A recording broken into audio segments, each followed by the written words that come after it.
Medigadda barrage danger జోన్లో పడిందా అంటే అవుననే సమాధానం వస్తోంది. బరాజ్ దగ్గర దాదాపు 120 ఫీట్ల వెడల్పుతో భారీ అగాధం ఏర్పడింది. దీన్ని 20-21 పిల్లర్ల ముందు అధికారులు గుర్తించారు. వాహనాలు నడిస్తే ఈ భారీ అగాధం మరింత పెరుగుతుందన్నట్లుగా తెలుస్తోంది. దీంతో అటువైపు ఎవరూ వెళ్లకుండా బ్యారియర్ టీప్ ఏర్పాటు చేశారు. ప్రస్తుతం ఈ అగాధాన్ని ఇసుకతో తాత్కాలికంగా పూర్తి చేశారు ఎల్ఎన్టీ సిబ్బంది. బరాజ్ కుంగడానికి కూడా ఈ అగాధమే ప్రధాన కారణంగా భావిస్తున్నారు.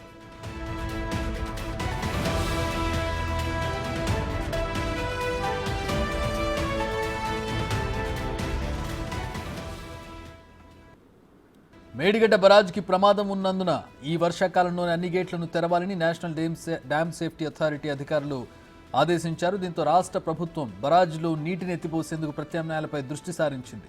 దీంతో మేడిగడ్డ ఎగువన జియో ట్యూబ్, జియో బ్యాగ్స్తో ఒక కట్ట నిర్మించాలని నీటిపారుదల శాఖ నిర్ణయించింది. ఇందుకు సంబంధించిన ఏర్పాట్లను వేగవంతం చేశారు.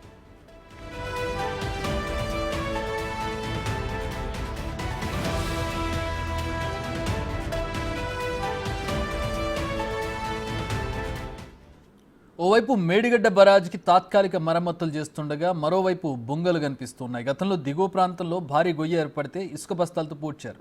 తాజాగా 7వ బ్లాక్ దగ్గర ఆ ప్రాంతాన్నంతా శుభ్రం చేస్తుండగా మరో బొంగ, మరికొన్ని చిన్న చిన్న బొంగలు కనిపించాయి. అధికారులు ఒక్కో సమస్యను పరిష్కరించుకుంటూ ముందుకు వెళుతూ ఉన్నారు. మరొక సమస్య ఎదురవుతున్నటువంటి పరిస్థితి.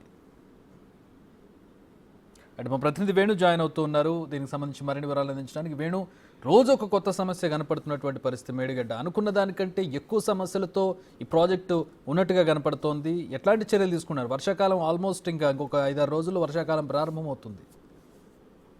అంటే ప్రస్తుతము వరదలు తట్టుకునేందుకు మేడిగడ్డ బ్యారేజ్ సిద్ధంగా లేదు కాబట్టి వరద మొత్తంగా కూడా గేట్లన్నీ ఓపెన్ చేసి ఫ్రీ ఫ్లో ఉండే విధంగా చేయాలి. అట్లా అయితేనే ఆ బ్యారేజ్ మరింత డ్యామేజ్ కాకుండా ఉంటుందంటూ మధ్యంతర నివేదిక ఎన్డీఎస్ చేసింది. సో అందులో భాగంగానే గేట్స్ అన్ని లిఫ్ట్ చేయాల్సి ఉంటుంది. ఇప్పటికే 85 గేట్లలో 78 గేట్లు లిఫ్ట్ చేశారు. అందులో 7వ బ్లాక్ 8 గేట్ల లోపల స్టక్ అయినాయి. సో ఆ స్టక్ అయిన గేట్లను లిఫ్ట్ చేసే క్రమం లోపల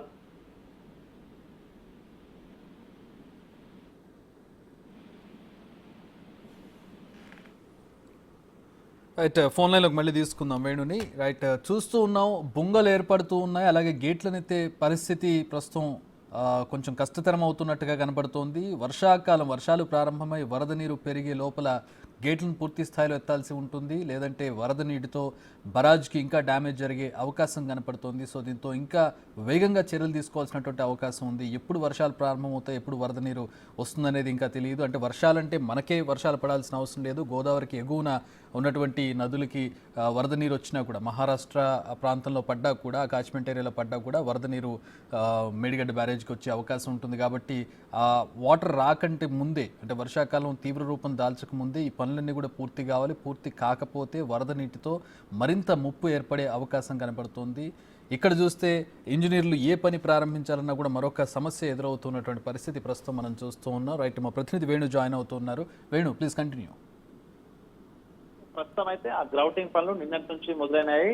ఇక నిన్న గ్రౌటింగ్ కోసం చేయడానికి అప్స్ట్రీమ్ సైడ్ అంటే ఎగువ భాగం వైపు కాంక్రీట్ ఫ్లోర్ ఉంది. ఆ ఫ్లోర్ అంతా క్లీన్ చేస్తున్న సమయం లోపల ఫ్లోర్ ఎక్కడైతే ప్రారంభమైందో దాని కన్స్ట్రక్షన్, దానికి పక్కనే ఆ మట్టి ఇసుక ఎండైనటువంటి ప్రాంతం లోపల భారీ స్థాయి అగాధం ఏర్పడ్డది. అది మొదటగా కనిపించినప్పుడు 6 ఫీట్ల లోతుతోని 2 మీటర్ల వెడల్పుతో ఉండేది. కానీ అక్కడ వాహనాలు తిరగడము, భారీ స్థాయి హిటాచీలు అక్కడ క్లీనింగ్ చేస్తున్న సమయం లోపల, అదే విధంగా అక్కడ గ్రౌటింగ్ సంబంధించిన మిషన్లు ఉన్నాయి. అవన్నీ తిరుగుతుంటతోని ఆ వెయిట్ తోని పూర్తి అగాధం భారీ స్థాయిగా పెరిగిపోయి దాని పరిమాణం అంతా కూడా దాదాపు 120 ఫీట్ల వెడల్పు కూడా పెరిగింది. అంటే అదంతా వాహనాలు మళ్ళొక్కసారి అక్కడ నడిస్తే మాత్రం అది పూర్తిగా పెరిగిపోయి ఆ కాంక్రీట్ ఫ్లోర్ అంతా కూడా అక్కడ ఇరిగిపోయే ప్రమాదం ఉంది. కాబట్టి దాన్ని వెంటనే మార్నింగ్ ఎల్ఎన్టీ ఇంజనీరింగ్ అధికారులు అందరూ కూడా దాంతో అక్కడ ఒక బ్యారికేడ్ ఏర్పాటు చేసి దాన్ని డేంజర్ జోన్ గా ప్రకటించారు. అయితే ఆ వైపు ఎటువంటి వాహనాలు వెళ్లకుండా చూస్తూనే గ్రౌటింగ్ కంప్లీట్ చేస్తున్నారు. ఇవాళ ఉదయం నుంచి 20-21 పిల్లర్ మధ్య దాదాపు 19 మీటర్ల వెడల్పు ఉంటుంది.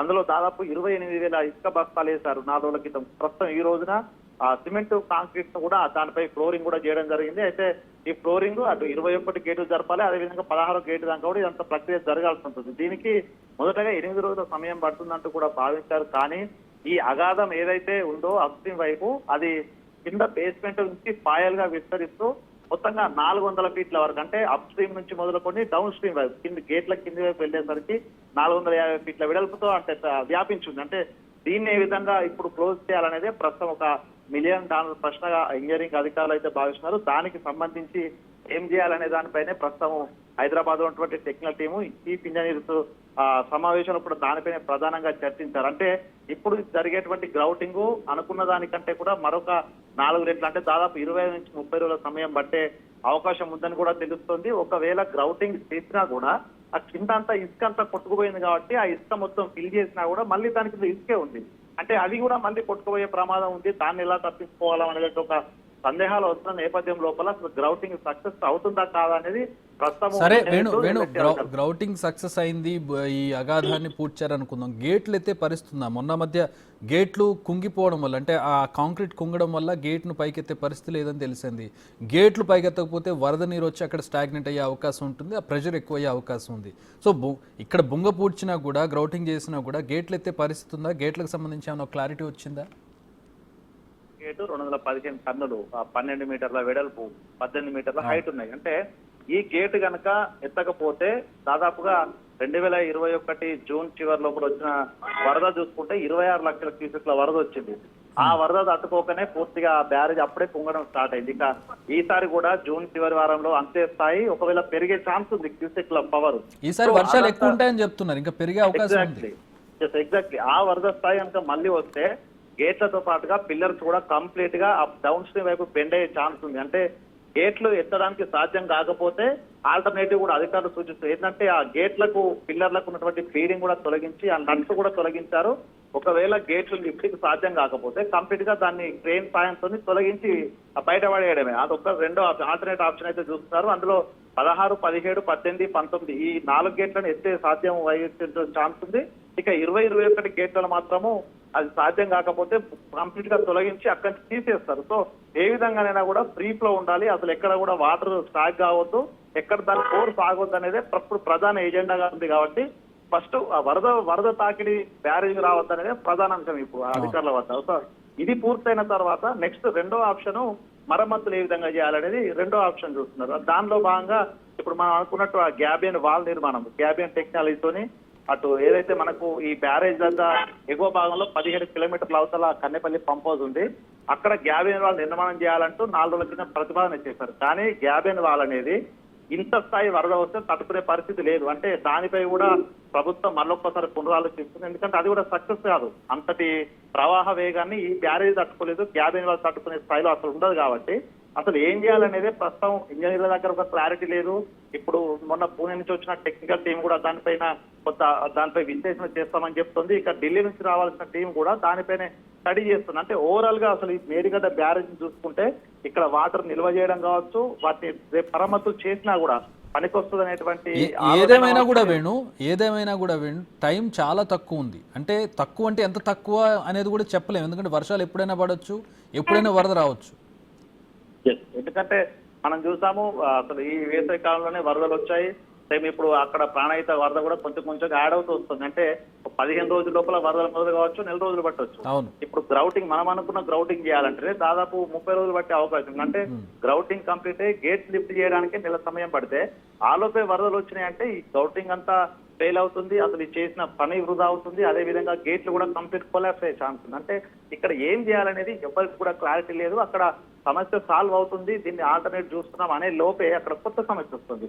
ఇప్పుడు ఒకవేళ గేట్లు తీసినా కూడా ఈ ఉన్న అఘాతాన్ని కంప్లీట్ గా కెమికల్ తోనో లేకపోతే దాంతో పూడ్చకపోతే ఆ ఫ్లో అంతా కూడా కింద బేస్ నుంచి వెళ్తే మరింత కుంగిపోతుంది, పునాదులతో సహా కుంగిపోద్ది కదా. ఎగ్జాక్ట్లీ ఇప్పుడు గ్రౌటింగ్ చేసిన మెటీరియల్ ఉండదు, ఆ పునాదులు కూడా ఉండవు. అంటే ఏం చేయాలి ఇప్పుడు ప్రస్తుతం షీట్ పైల్స్ చేయాలి. షీట్ పైల్స్ చేస్తే కూడా తట్టుకునే కెపాసిటీ షీట్ పైల్స్ లేదు.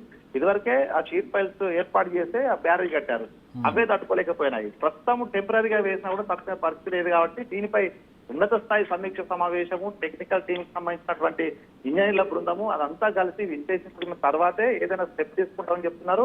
మనకు అనఫీషియల్ గా మేడిగడ్డకు సంబంధించినటువంటి ఇంజనీర్లు చెప్తున్న దాని ప్రకారం ఈ 30 రోజుల సమయంలో గ్రౌటింగ్ కంటే కూడా దాన్ని డైమండ్ కటింగ్ ద్వారా పూర్తిగా ఆ 7th బ్లాక్ మొత్తం కొలాప్స్ చేసి తీసేస్తే తప్ప దాన్ని భవిష్యత్తులో పనికొచ్చే విధంగా చేయలేమనేది కూడా కొంత అక్కడి నుంచి మనకు కొంత సమాచారం వస్తుంది. కాబట్టి దీనిపై సీఎం రేవంత్ సమక్షం లోపల జరిగే సమీక్ష ఉంది. ఆయన మరోసారి మేడిగడ్డ విజిట్ కూడా ఉండబోతోంది కాబట్టి ఆలోపు ఏదైనా చర్యలు తీసుకుంటారా, ఆలోపు ఏదైనా కంప్లైంట్ వస్తారని కూడా చూడాలి. ఏదైనా కూడా ఎల్ఎన్టీ తనమైన బాధ్యత ఉందని ప్రభుత్వం హెచ్చరించడంతోనే ప్రస్తుతం అక్కడ పనులు అయితే చేస్తుంది, కానీ బ్యారేజ్ నిలబడుతుందా అనే దాని మీద ఇప్పటికి ఒక క్లారిటీ లేదు. చూద్దాం.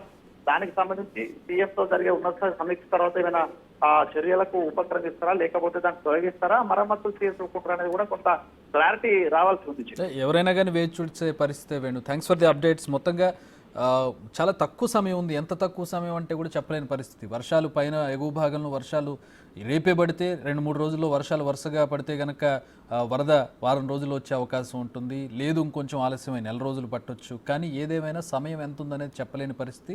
వర్షాకాలం సమీపిస్తుండడంతో ఏ పనైనా సరే చాలా త్వరితగతిన పూర్తి చేయాలి. కానీ ఇక్కడ చూస్తే అసలు ఏం చేయాలో అర్థం కానటువంటి పరిస్థితి కనపడుతుంది. అగాధం పూడ్చాలంటే గ్రౌటింగ్ చేయాలి. గ్రౌటింగ్ చేయడానికే ఒక 4 రోజులు బట్టి అవకాశం కనపడుతోంది.